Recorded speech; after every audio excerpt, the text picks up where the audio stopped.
Hello everyone, thanks for stopping in. My name is Earl and I have had a career as a ghostwriter for 4 years now.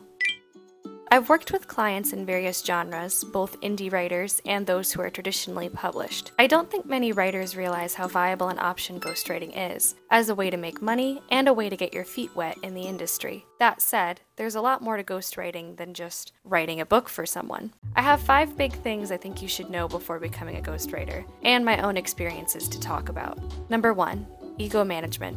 I think ego management is important in all facets of life, but it's a big part of ghostwriting. Why? First off, it's not your book. Unless your contract with the client says otherwise, you will not receive credit for the portions of the book you write, no matter how significant they are. You won't receive royalties for the book if it becomes a multi-million-dollar overnight bestseller, and you'll have no ownership over the book if it's optioned for other things, like a series, franchise, or movie deals. The types of things people always fantasize about when they say they're going to write a book. Realistically, you'll be involved beyond your initial contract if your client asks you to help them write another book. There's no shame here, but you have to ask yourself if this is something you can handle. Granted, a lot of people might not realize how much something is going to bother them until it happens. Someone's book can suddenly take off and you're left in the dust. But that's the whole deal with ego management. Your job as a ghostwriter is to ensure the book is completed and the best it can be. When you're done, and you'll fade away, like a ghost. If that doesn't appeal to you, don't pick this job. There are other ways to make money as a writer. You also have to ask yourself, can you collaborate with people? This may seem obvious, but I think there are a lot of writers that forget when you ghostwrite, your client is also part of the project. It's not your job to take over the manuscript. Being a ghostwriter means acting as a translator. I'll have more information on this point soon. Also know that your client doesn't have to listen to you. You can make suggestions, and I think you owe your client the respect of pointing out when a plot point is illogical, part of their manuscript is offensive, or a chapter should be cut because it's dragging. However, if your client wants it written that way, that's what they want. You have to adapt to their vision. It's not about being right. A lot of writing and creativity is subjective. You may feel a character in the book is cliché, but others may read them as unique. Be honest with your client when offering feedback, but understand that they may have different opinions and goals. You also still owe your client your best work. No matter the process, be professional. It's not your book, but it is a book that will be put out into the world. Respecting your peers and colleagues is as important as respecting the industry. It is respecting the industry. If you want to be taken seriously as a writer, you should do everything you can to make sure the book is grammatically correct and entertaining, and the job you've done is worth the money you're asking for. Your job is to help them create something that they can be proud of. Okay, the soapbox has been put away. What's the actual process like?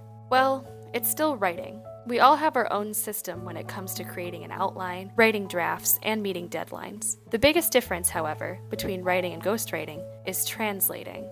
Remember when I said it's not your job to take over the manuscript? Here's what I mean. If your client doesn't know what the word temerity means, don't include it in the manuscript. The book is your client's, and it should read like something they have written. I always make a point of having conversations with people I work with as much as possible, saving their emails, and asking them for as much input as I can so I can get a sense of their voice. I hate talking to people on the phone, but I've worked with people in all parts of the country, and even in other countries. So phone conversations, along with video calls, have become a big part of my job. Yes, it can be tough synchronizing schedules, but even if your client isn't the talkative type, or doesn't want to be involved as much, you still need to make sure that you both are on the same page. When actually writing with a client, I'll often ask them to provide me with an outline. Most of the clients I've worked with have already written one as part of their proposal for the job, but an outline is going to be essential in getting the manuscript off the ground. Once I have that, I write a really rough draft with each of their bullet points. I'll often ask them to write dialogue, and if I'm stuck on part of a chapter, I'll ask them to write what they're envisioning. Then I come in and fill in the gaps. I'll add more detail, clean up grammatical errors, and make sure the tone is consistent. There is no single way to do this, so a lot of writing and translating just comes with practice. A big tip I have for aspiring ghostwriters is to start small. Help someone ghostwrite a short story, or an article if you can. Or, a great way to sharpen these skills is helping as a beta reader and editor for people's manuscripts. This will help you get a handle on a collaborative flow, which will make it easier to ghostwrite. Notice how I've been saying your job as a ghostwriter is to complete the book? Well, that's because it is. That's all it is. which means you have to establish some realistic expectations for your client. Your job is not to help them publish the book. Your job isn't to help them promote the book. I've had people reach out to me before thinking that my work with published authors is a guarantee of something. It's not. While you can pass people's names along to editors or other writers you know, no ghostwriter is going to turn you into the next Stephen King, no matter their credentials. If you get a sense that a client is looking for this, you have to be upfront with them right away. Having realistic expectations doesn't mean you're settling. What they do is help you pinpoint exactly why you're doing something, and if it's worth it in the long run for you to commit to a project. If your client can't accept that, tell them to hire someone else. And a word of warning to anyone hiring a ghostwriter. If someone tells you they will get your book published and help you make X amount of dollars in sales, they're a liar. Don't just be transparent when it comes to expectations. Also be clear in your general communication and deadlines. I update my clients via email or however they prefer to be contacted. I text a lot too. Just like setting deadlines for yourself when writing, it's essential to getting the project done to have them for clients' projects. Again, this will vary. You may update in milestones, i.e., I finished chapters 7, 14, and 15 today. Here's what I did. You may update them with a word count every day or weekend, or you may shoot them a text message letting them know where you're at. Regardless of how you go about this, strive for consistency. If you're struggling or running behind, that's okay, but let your client know. Life happens, and sometimes deadlines need to get pushed. But there's a difference between ghostwriting and ghosting someone. Nothing is more frustrating than chasing someone down for updates. This is something I used to struggle with in the past. I would get so sucked into working on a project for my client, or trying to juggle it with other things, that I would forget to update them. I've even dealt with personal things in my life while working on client projects and had to step away from something. It's not a good feeling, but again, it happens. Just be honest and transparent. This brings me to my last point. For all the pitfalls and successes, what's rewarding as a ghostwriter is how you'll make a difference. It's not a cakewalk. I've experienced greater bouts of writer's block working on clients' books versus on my own, and that can really delay things. Because they're not my ideas, it can be really hard for me to step into chapters sometimes. I'll forget character names and have to go back through my notes. Sometimes I've even worked with clients basing stories off their personal life, and it's something that I have absolutely no experience with. To help with ego management and feeling like I deserve credit for a project that I'm working on, I've purposefully picked projects that I wouldn't write otherwise. I'm really into sci-fi, but I've worked with people on post-apocalyptic books, something I never really had interest in pursuing for my own career. While this can be fun, it can also make it more challenging, because it's not my primary genre. Ghostwriting in general just takes longer because it's a collaborative effort. But I've worked with clients who are incredibly talented. I've noticed there's a stigma around ghostwriting. People assume that those who hire you are lacking in creative talent themselves, and that's not true. Writing a book is very difficult, and it's an incredibly daunting task for someone who's never written one before. Hell, it's daunting for people who've written 100 books to work on a new one. It can also be a very lonely and isolating process, and if it takes longer than you expect, you're confused, you're frustrated, it's very easy for people to just tuck their manuscript away and never pick it up again. It's easy to get discouraged. I've had lots of clients who are incredibly talented, but they need someone to help with the groundwork, and they need someone with experience at writing and just the general process to help put the book together. I think it's wonderful because you can help something come to fruition and contribute to quality work in the industry. I think to hire a ghostwriter takes a lot of guts. It's someone acknowledging that they need help.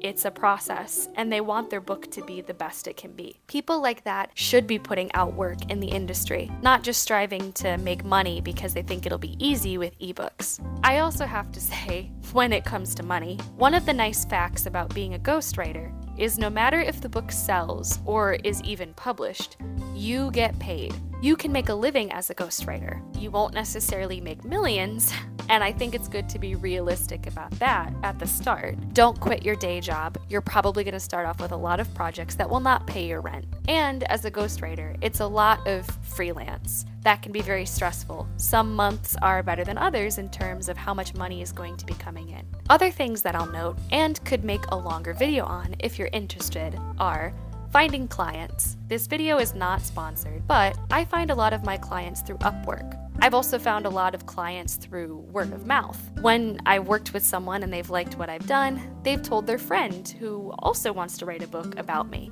A lot of people ask how much money you make as a ghostwriter. I can't say whether or not the amount of money I've made for projects is the industry standard. I could do a deeper dive into payments as well in another video. But one of the most important things I can say when it comes to making money as a ghostwriter is advocate for yourself. Once you start to build up a portfolio, don't sell yourself short. If someone is not paying you what you deserve for a project, don't take the project. If people complain about your hourly rate, tell them to hire someone else. You know how long it will take you to complete something. You know how much you're worth. You know what the quality of your work will be and how it will speak for itself. A lot of people also ask ghostwriters about NDAs. I will say that non-disclosure agreements vary. I've had some clients request that I sign them because they're already established authors and need help working on book series, or don't want someone spoiling the contents of their book or stealing their ideas. But you'll have a lot of clients that don't see a point in doing that. I think it's important to respect your clients, even if they don't have you sign an NDA. Just because they don't have legal backing doesn't mean you should go around blabbing the plot of their book to everybody. So if you want to get started ghostwriting, like I said, start small. Consider editing first or beta reading, and working on smaller projects like short stories or novellas before you tackle a full-length book. If you're at all curious about my own work as an author, my book, The Jade Menagerie, a novelette, is linked below. It's available digitally on Amazon, Barnes & Noble, and Kobo. I am still learning something new every day with my job, but that's what I love about it.